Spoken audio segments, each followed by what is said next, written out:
Welcome to the Sooners Extra podcast. I'm your host, Ryan Aber, here as always with fellow OU beat writer Colton Sulley. And Colton, a weird week already on the OU beat.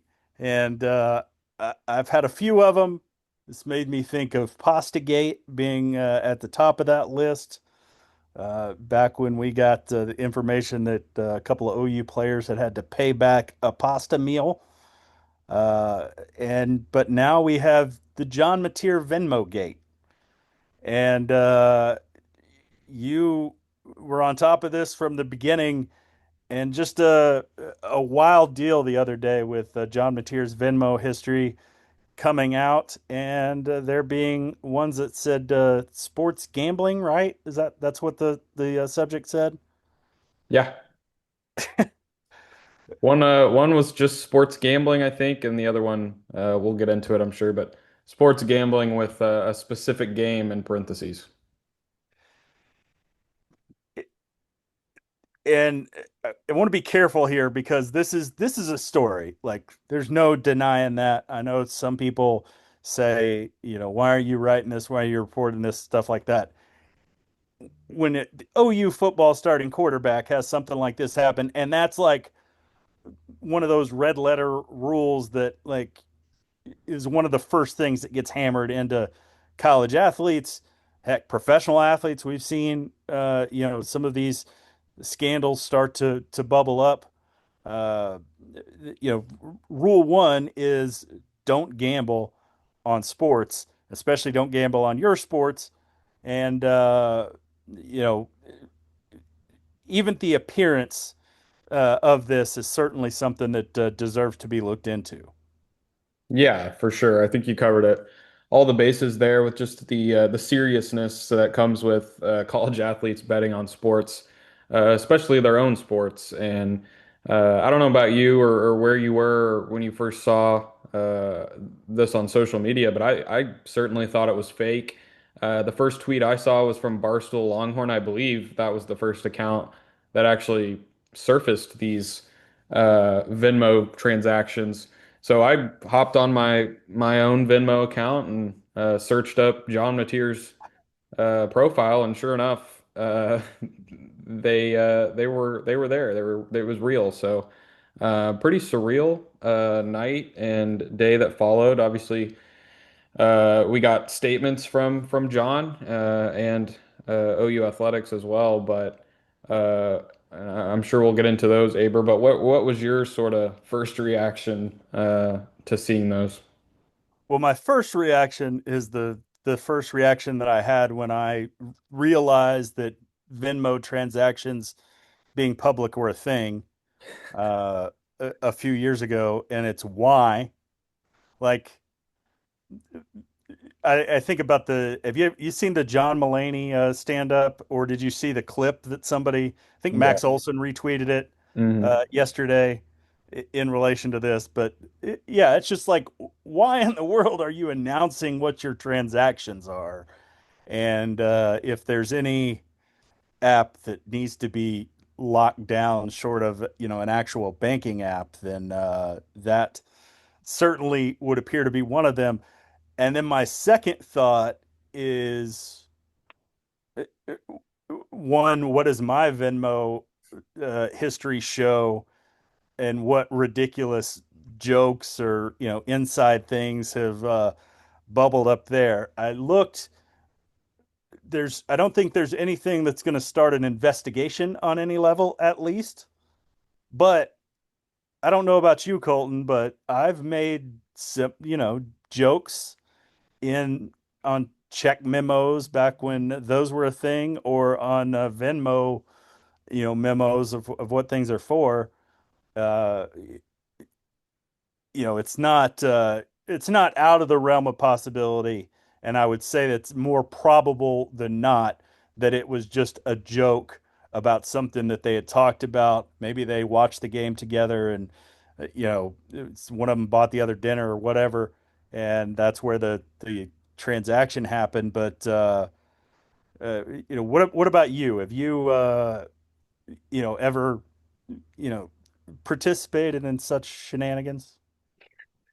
Well, I will say I'm guilty of using emojis for transactions that, might not have anything to do with the actual transaction. So that part is 100%, plausible. But like we started with, gambling on sports, especially from college athletes, is a serious matter. And let's stick with what you said about inside jokes because that's exactly what John Mateer said was going on in his statement.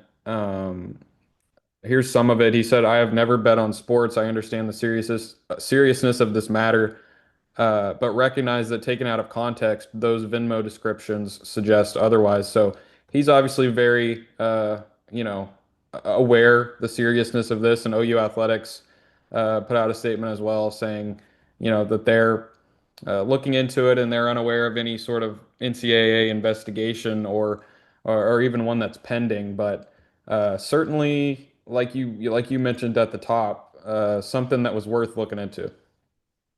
Yeah, and the thing is, betting companies are really good at doing these kind of investigations, and if something was run through a betting platform, then it's probably going to get caught at some point. I mean, we've seen what was it, the Alabama baseball coach a couple of years ago got tied up in one. We've seen some other things. I mean, heck, there's a couple Guardians pitchers right now that are dealing with the betting issue. But this looks like something that even if it was what it said it was, which I don't believe, as I've said, that it is, or probably isn't, let me say, uh, it would be sort of a he said, she said, or he said kind of thing, because it would just be between a couple of people. But um, I think the more likely thing about it is that it was just a joke and just one of those things that doesn't exactly land the same way when an outsider is looking at it. And the other thing is, if you're going to bet on sports, it would take an idiot to just put in the subject line like sports betting. First of all, even like, why would you even phrase it like that, even if you were writing what it actually was? But also, it's be like a, drug deal saying, for, like a receipt. I think about the Wire scene. I don't know if you've ever seen it, Yeah. Colton, with the you're taking notes on a criminal conspiracy thing.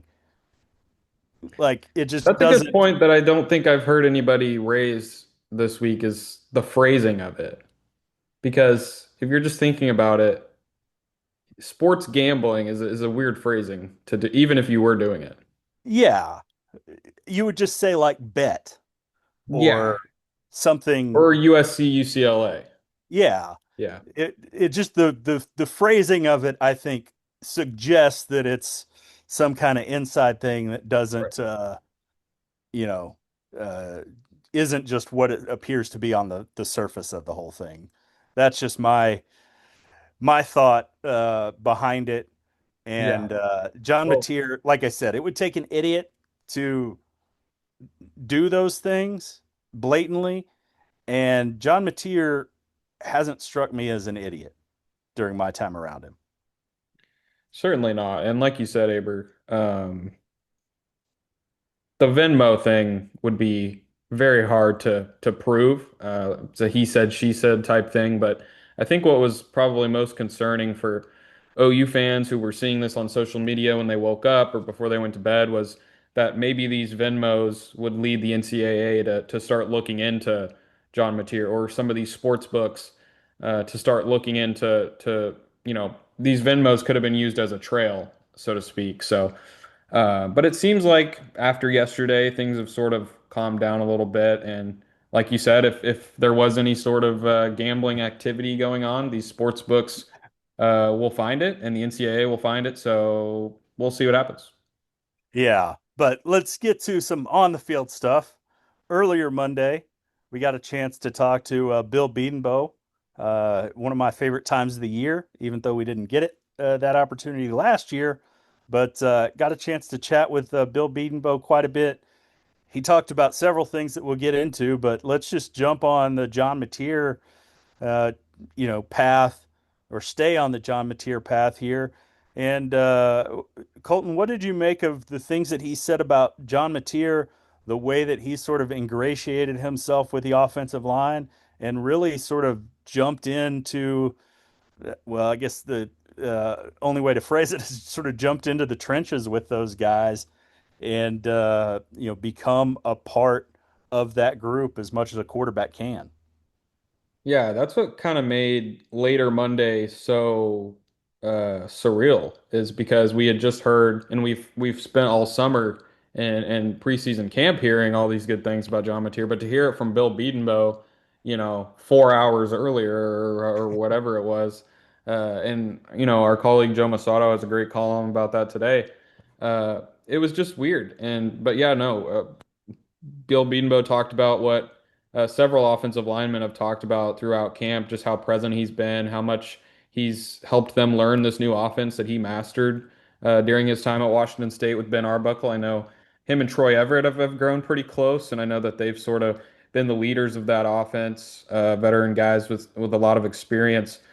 Bill talked about, John hopping in some film sessions as well. So by all accounts, before this gambling stuff popped up, John Mateer was the ultimate leader. Yeah, and it was also interesting. We got a chance. Another one of the people we got a chance to talk to the other day was tight end Carson Kent. And Colton, I can't remember if you were over His for roommate, that yeah. portion of the interview, but Carson was talking about being roommates with John Mateer, how Yeah. that all came about, and also just what their time together is like at home and sort of away from the football field.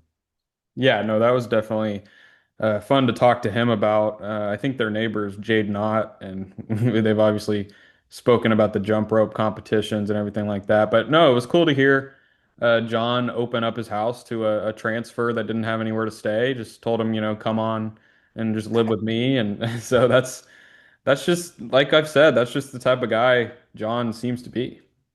Yeah, and he talked about John cooking steaks fairly frequently. They'll make steak and rice or something like that. And we've known John as a bit of a cook from media days where he talked about was it Giovanni Gibson that he was Yeah, cooking so for? Giovanni, when he got hurt, I think he also stayed with John for a little bit, and John ended up cooking some stuff for him. Yeah, Yeah, so fascinating stuff there. But also, Bill Bedenbaugh had some really glowing things to say about Ben Arbuckle, and it echoed a lot of the things that had been said about him before, and a lot of the things that have been written about Ben Arbuckle. But I thought it was really interesting, one, some of the phrasing that Bill Bedenbaugh used, but also when you look at his history, the guys that he's been around, Mike Leach, Hal Mummy, Dana Holgerson, uh, Lincoln Riley. Those are some really heavyweight names in college football, and you can say what you want about Lincoln Riley now, from here until the end of the world. But the fact is, there's a reason why he was elevated to the status he was and thought of that way as an offensive mastermind. And when Bill Bedenbaugh says, "Hey, this is," uh, you know, he strikes him as a young Lincoln Riley, that is pretty high praise. yeah. I mean, I said the same thing the first time I ever heard him talk. I mean, he's a Texas guy, sounds exactly like Lincoln Riley. Yeah. Young in age, just like Lincoln was when he took over play calling duties at OU. So there's a lot of similarities. But to hear a guy like Bill Bedenbaugh talk about the way he is on the practice field and schematically and the way he handles himself, as a leader of young men and to compare that side of it to what Bill saw for however many years with Lincoln, I think that's what sort of stood out to me. Yeah. And then obviously also got a chance to talk to Bill about his group, the offensive line, and where things stood. And it's hard to say Bill Bedenbaugh is ever bubbly or effusive. about something because, as he said the other day, I think the phrase was like, "Yeah, we won the Joe Moore Award, and I still thought we sucked." Yeah. But he was throwing out some really high praise for not only the group as a whole and some of the returners, guys like Fabechi Wiwu, Jacob Sexton, Troy Everett, but also the freshmen. And what he said about Michael Fasusi and Ryan Foje uh, carries some weight behind it for sure. Yeah, no, that was definitely eye-opening for him to. I mean, he mentioned it. He's coached several guys that have become all pros in the NFL, and I think he said something to the effect of, uh, based on age and talent, he's never it was something to the effect of he's never seen a talent like Michael Fasusi. So that's high praise given what we know about Bill Bedenbaugh's history of developing offensive linemen. He also said that both him and Foje have been, competing for starting spots and that's not really shored up yet. And he wouldn't be surprised if either they won those jobs or if they played a lot as backups in a reserve role. So I think it's one of those scenarios like I think we talked about last week with Reggie Powers, just get him on the field. I think Bill Bedenbaugh feels the exact same way about those two guys. Yeah, I think there's no doubt that we're going to see those guys at various points this season, and their role could grow as the season goes on. But I think one of the things that really stood out to me too is just talking about the confidence level of Michael Fasusi and Ryan Foje, and that they'll go up against an R. Mason Thomas in practice, and if they get beat on a rep, then it's just get back right in there and grind it out again, and not act overwhelmed by the moment or, get down when they get beat or get up overly so if they, make the play there. It's just a consistency. And that's one of the things that Bill Bedenbaugh has really been a talk of the camp is consistency. When you talk about the things that have been said about Isaiah Sategna and Elijah Thomas, the receivers, you talk about John Mateer, you talk about the offensive line, and consistency is a word that just keeps coming up. And those guys appear to have it. And when you're talking about a guy who's coached, I mentioned all those great offensive minds that Bill Bedenbaugh has been around. He's also been around some really big time offensive linemen just at OU. When you talk about Creed Humphrey, Orlando Brown, Cody Ford, several of those other guys, Tyler uh, Guyton, Tyler Guyton. I mean, I think back to even the Drew Samia Ben Powers, and obviously Ben Powers has carved out a nice little career for himself as well. That that's saying something to say that these guys are farther along at this point at least than those guys. So it'll be interesting to see what happens on that offensive line, but certainly seemed like Bill Bedenbaugh was pretty happy with the way that things were going. Uh, Trying to think the other day, Colton also got a chance to talk to Payton Bowen.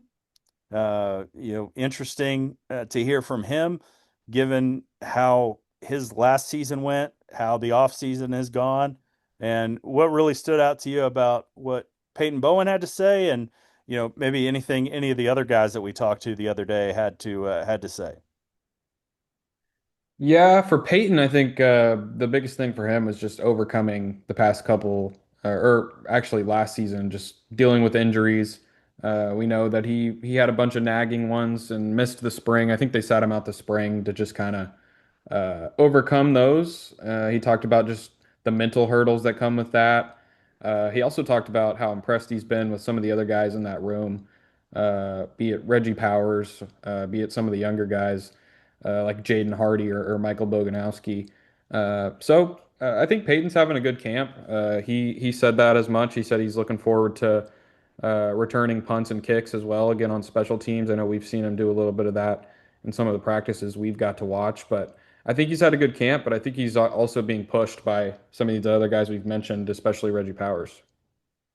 Yeah, and it was also interesting to get a chance to talk to Jeremiah Newcomb the other day and hear what he had to say and how he's grown into his role and his opportunity to see his playing time expanded. But uh, Colton, another thing that OU got a big win on the recruiting trail. Was it yesterday? I guess we're talking Wednesday, so happened on Tuesday. Tell us a little bit about OU's latest commitment and how big this is and what it says about the state of the program right now. Yeah, this one was big, Ryan. This was a guy that Miguel Chavis and Brent Venables have been recruiting for over 2 years. Excuse me, I think they offered him over 2 years ago, so maybe longer than that. But especially coming off a Monday night recruiting loss to Florida, a four-star wide receiver that they felt really good about, that most people projected him to choose OU. He went another direction in Florida. So the very next day to get a big time win like this, I think that was huge for Jim Nagy and huge for the program. Jake Kroll's one of those, game-changing commitments, especially in a class where fans have talked about it and Jim Nagy's talked about it a little bit. They got a little bit behind in this class. Jake Kroll is a huge win. He picked OU over Texas. I know he was being recruited by schools like Ohio State, Penn State, Miami, all the top schools in the nation. So really game-changing recruit, edge rusher, got a lot of speed, a lot of power. So definitely a guy to watch out for. And my biggest takeaway from this was uh, just looking back at the past couple of seasons, how much of an underrated recruiter Miguel Chavis is. Yeah, I mean, you look at, really from, I guess, R. Mason Thomas, probably his first big time recruiting win after he moved to OU, and the PJ, job. Sorry, go ahead. PJ. Yeah, uh, who's we were talking about the pronunciation of his last name the other day, and I don't know, Adabawore, I think something to that effect, but the I don't know. Well, how I've been saying it for 2 years is clearly wrong. So we'll just go with PJ for right now.